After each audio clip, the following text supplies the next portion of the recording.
Hey, it's Brock here with Rock Hill Farm, and today I want to take a look at whether or not it's actually, finally, practical and cost-effective to reduce our electric bills using solar. This is a topic I've looked at several times over the years. I've had the whole home solar people out and give me quotes, and each time I've decided it wasn't really practical. But I just got an electric bill for January that was $884 for 1 month. Then February, it was 770 something. And I started doing the math, and I looked at what I paid in electricity this calendar year. Well, not this calendar year, in the last 12 months, a rolling year. My electrical cost averaged $500 a month. That is $6,000 a year. And I said to myself, what kind of a system could I buy for $6,000 a year? 5 years, that's $30,000. Would $30,000 buy a system that would run my entire property? Because if it would, it's a no-brainer. 10 years ago, 12 years ago maybe, I had Whole Home Solar come out and take a look at my property, and we didn't even live here, it was another house. But the estimate they did was that we were going to have to take out a huge loan, and then they were estimating that if everything went well, within 18 years, the system could pay for itself. 18 years is a tough ask for me, because at the time I was saying to myself that in 18 years, it'll be time to replace the solar panels and the batteries and upgrade everything. And then you're just starting over. So that's why I ended up not doing it. And then a couple years ago, I got a bunch of portable power stations sent to me to review on the YouTube channel. And I showed all those power stations and I talked about how nice they were and the features and everything. But at the end of it, I sat down on camera and I said, none of this is worth it. I had a 2,000 watt output power station that cost, with 2 small basic solar panels, that system cost $3,300. And I said, there's no cost justification for a $3,300 system that only puts out 2,000 watts. And then the battery on it only had 2 kilowatt hours. And I was using that in my Quonset hut to power my lights. And I have high draw, high bay lights. But that power station that was $3,300 could only run the lights in my Quonset hut for about 40 minutes. $3,300 to run lights for 40 minutes at a time? No bueno. Sorry guys, I'm walking through the woods. I've been making a habit of it to walk along this trail when I'm deep in thought. A little while back, I got an offer from another power station company, and they offered me a power station that was 1,800 watts. So it's almost as big as the one I had. And I looked at it, and it was a $450 power station. And I thought, you know, I can't justify for myself or to recommend to you guys a $3,000 power station that will only run some lights and a drill or whatever. But if that same kind of power outputage can be had for $450, now we're in business. So what I'm saying is that the equipment has dramatically improved, and that doesn't just apply to power stations. The exact same thing I'm saying about power stations is true about the rest of the solar equipment. So I started going through the process of trying to find out what would it cost me to put my entire property on solar. I talked about a 5-year electric usage of $30,000. That is my 5 years of electric bills. What kind of system could I get? So I got an estimate for Whole Home Solar, and they said, you know, you're using so much electricity, and we'll talk about that in a minute. You're using so much electricity that it would cost $59,000 for us to put in your solar system. And, you know, now you're back at a 10-year payoff, which is better than 18 years, but I'd like it to be less. So then I started looking at, what if I did it myself? Because if it's $59,000 for Whole Home Solar, what if I pieced it together myself and I was smart about getting the the products. And truth be told, in my situation, I'll probably be able to get some of the components provided to me as a sponsorship, but there's no chance that any company is giving me everything to run this property. It's just not going to happen. So I am going to have to buy a good bit of this to make it work. So let's talk real quick about why my electric bill is so high, because a lot of people, I already posted a video talking about this in my off-grid channel, and a lot of people in that video were saying,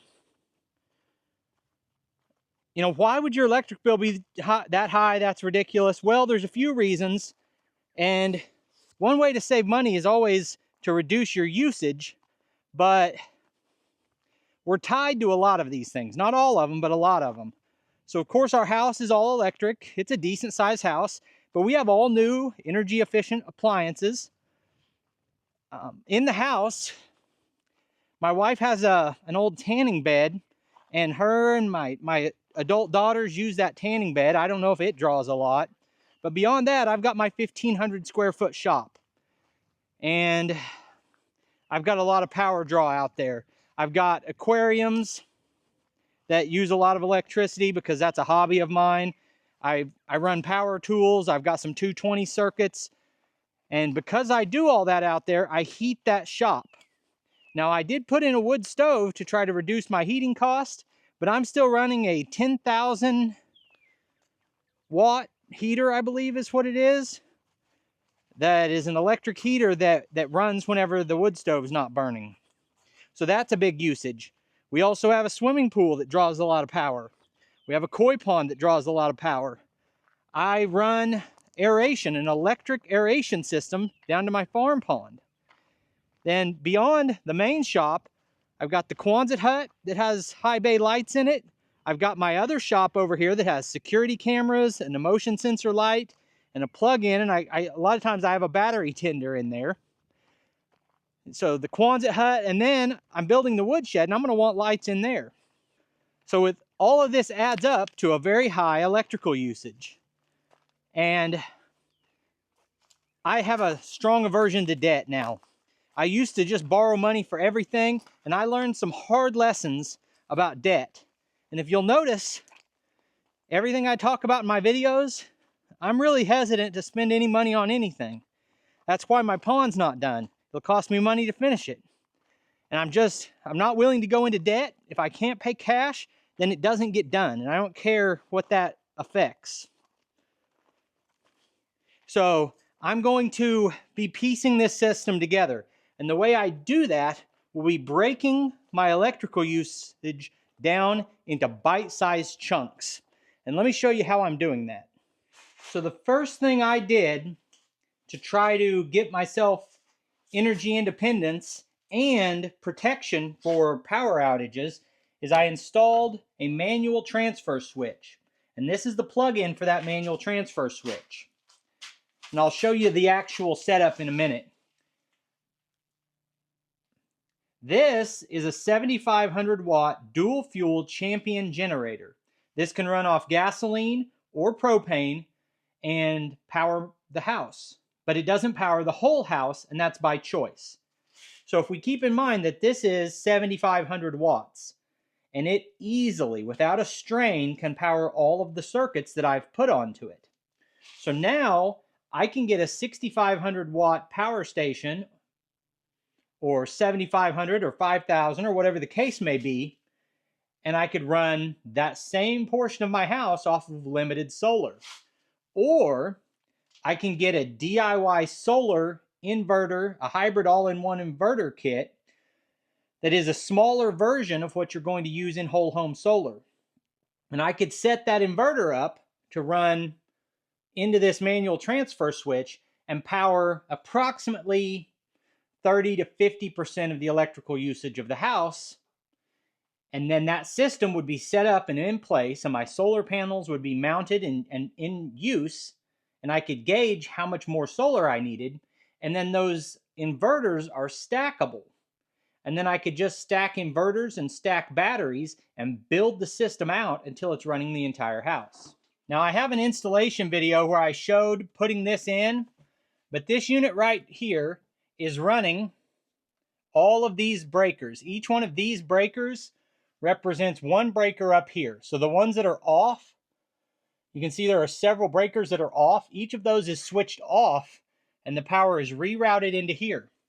So if the power goes out, I push this button and we are now on generator. Or if I had enough solar panels connected, I could flip this switch and it's uninterrupted power transfer so that our house would just run off the solar. Now this is a temporary setup. Eventually I want it to be a smart switch setup, but for right now this has worked really well. This runs, this outlet that says fridge, it runs the entire wall where the fridge is at. That includes the microwaves and some other things. This one says the back porch, that's our screened in porch. It's got all the lights and all the plugins out there and our deep freeze. This is the garage, it's got the garage door openers, you get the idea. This allows me to break off a percentage of the house and run it off solar. And the reason I would want to do that is the 6,500 watt inverters that I'm looking at only cost around $1,200. And then you're probably going to spend another $1,000 on your entry-level battery and $1,000 on your starting amount of solar panels. But I could be running this portion of the house off of solar for a few $1,000s. So the solution that I see and the solution that I'm going to pursue is breaking pieces off of my electrical usage. I can easily break off about 1/3 of the power usage in the house, just easily with an affordable setup. And then the shop could take that exact same setup I was just talking about for around $3,000 to $4,000. I could be running all the 110 outlets on the shop. Stack another inverter on, I could run the entire shop. So then that allows for these 3 outbuildings, which can be run on portable power stations or tied in, because like this building right here already has power trenched in from the main shop. So that one won't need its own power setup. It can just run off of the shop. But if adding all these extra buildings on takes up too much power from my inverter, they could be run off of these smaller, affordable power stations. Then it's the pool. I could set up a dedicated power station for the pool and the pond and the koi pond. So I'm going to break it into chunks so that I can afford to switch my whole property over one piece at a time and pay cash for it, because I'm not willing to go into debt. I'm not willing to buy things I can't afford. So where that takes us today is this Oupes power station. And if you want to see a dedicated review on the Oupes power station, you can see that on my secondary channel. It's called Rock Hill Unplugged. In that video, I will only be talking about this power station and exactly what it's good at, maybe what its limitations are, and I'll put a link to that video in the video description. But right now, I want to show you the capabilities of this power station. So as I was recording the video for the other channel going more in detail on this power station, I was looking up some information on the website and realized that I did not do justice to this unit and the pricing, because that $2,600 price I was talking about earlier actually gets you 1,200 watts of charging and solar panels. Right now, with the sale they have going, you can get the power station for $1,900. Plus, I have a discount code that lets you really get into a capable unit for a great price. This is probably the best bang for your buck that I've ever seen on a portable power station. And that starts with what I've got out here. These are high bay lights. And if you're not familiar with high bay lights, they are crazy bright, but they draw a lot of power even though they are LED. In my other video about my power usage, someone said, why don't you switch to LED? They're all LED. So here we have 1, 2, 3, 4, 5. We have 10 high bay lights out here, and each one draws 150 watts, putting out like 200,000 lumens, which is a lot of light. So that's 1,500 watts of rated power usage. If you think about 1500 watts, that's more than a table saw or any kind of your basic 110 power tools. It's more than like a microwave. It's about the amount of a standard space heater. So essentially, anytime I have these lights on, it's like running a heater out here. So my previous power station that I talked about the price on would only run these for about 40 minutes. This Oupes power station was sent to me by the company to review. I did not pay anything for this power station. For this review, I'm not looking at notes. I don't have everything memorized. It's a basic overview, but it's probably going to miss a lot of information that will be in the other video.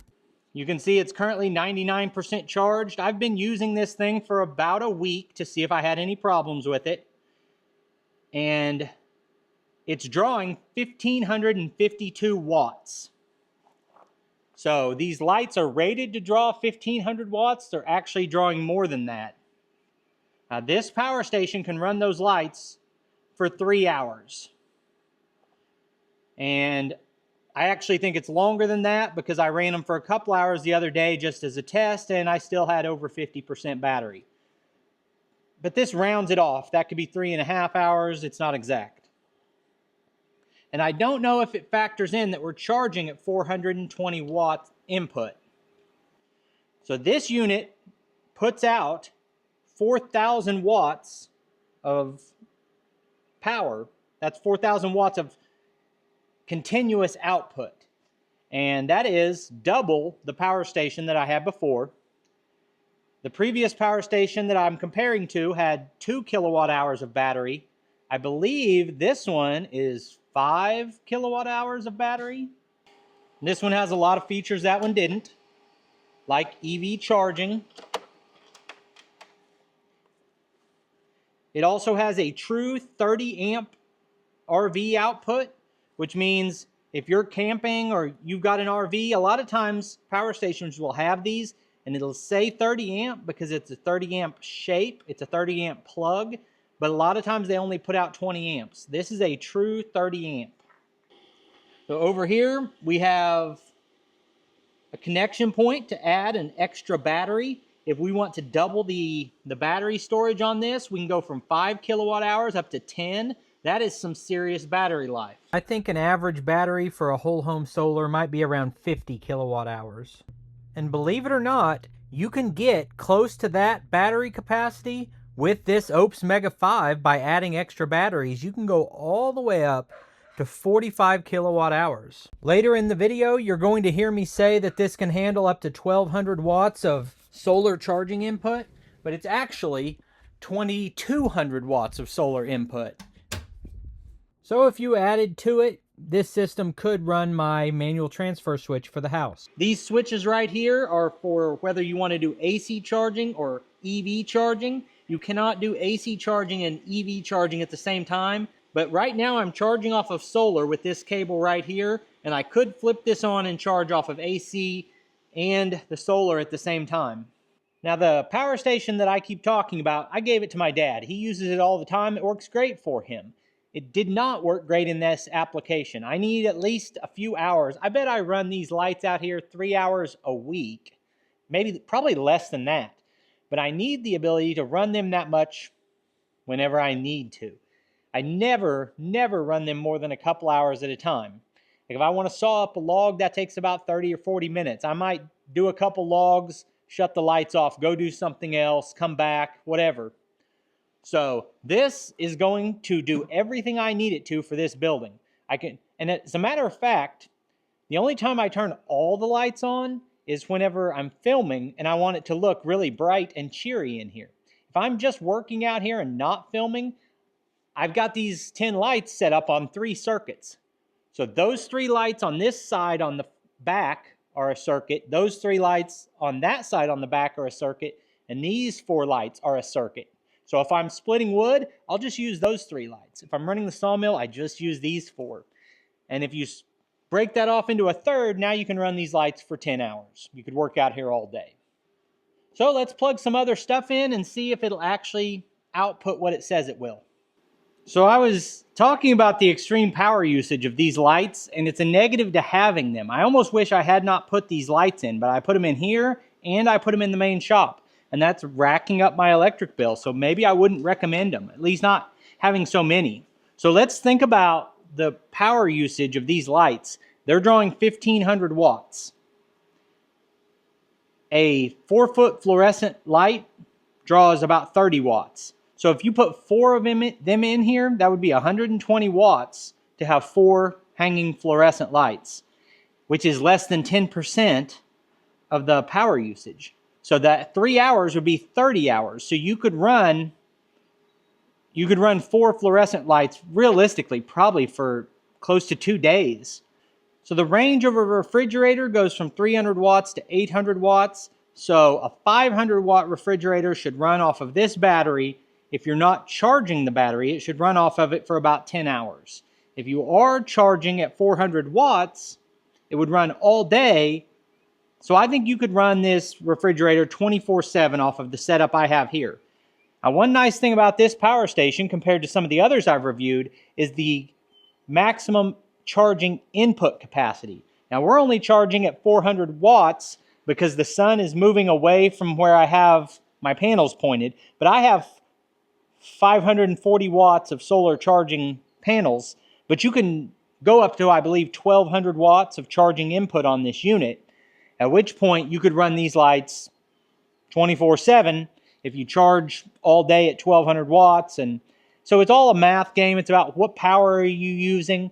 If I had this shop, say I was running a shop that had regular fluorescent lights and a refrigerator, and I came out here every once in a while and used some power tools, then this could do everything.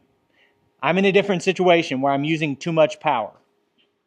All right, so now we're using 1,530 watts.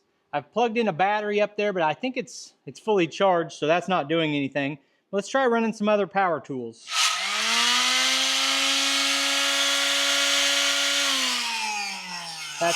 That sander isn't doing very much, but we'll let it run if it will.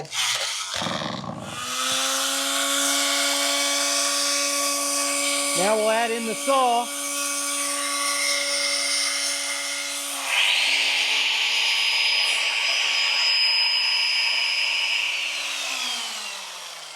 So I'm running those high bay lights and a sander and a saw, and that's running 2,600 watts. So 4,000 is pretty good. My big generator, that gas generator that everyone's used to, that's, it's not a giant generator, but it's on the bigger side. That puts out 7,500 watts. And this puts out 4,000 watts. So that gives you a size comparison on what you could potentially run off this. So as I look at the power station market, I think that these Oupes power stations are some of the best bang for your buck you can get. If you want one that'll just run some basic tools and backup use and things like that, you can get them for under $500 that have pretty good output. If you want to run a whole house, then you're going to need, a unit like this with an extra battery pack and max out the solar inputs. And at that point, you're starting to spend some money, but you're getting more for it. So I think it's going to be a fun journey trying to go off-grid and connect as much of my property as I can to solar, but it's going to be a time-consuming and an expensive journey. Now, as I look at this setup, the question is, will the power generated by the solar panels pay for the solar panels? And will this system pay for the fact that I don't have to trench in power out here and install a breaker box and all of those things? So it's all a math problem. It's also a convenience thing, because when I'm not running this light, I can do other things with it. Like while I was working on the woodshed, I used a power station like this to run an air compressor and an air nailer to make that work easier, because I don't have power out there, and it would be 250 feet to run extension cords. Instead of that, I just take the power station down there and it ran that air compressor all day long. So I think we're seeing a real turn in the economy of using these types of units. You're getting more bang for your buck, better quality, more output for what you're paying. And if you guys want to see my journey of trying to go off grid, I'll show parts of it on the main channel, but a lot of that's going to be on my second channel. I appreciate you taking time to watch this video. I'll put links on the screen to a couple more of our videos, and I'll see you next time.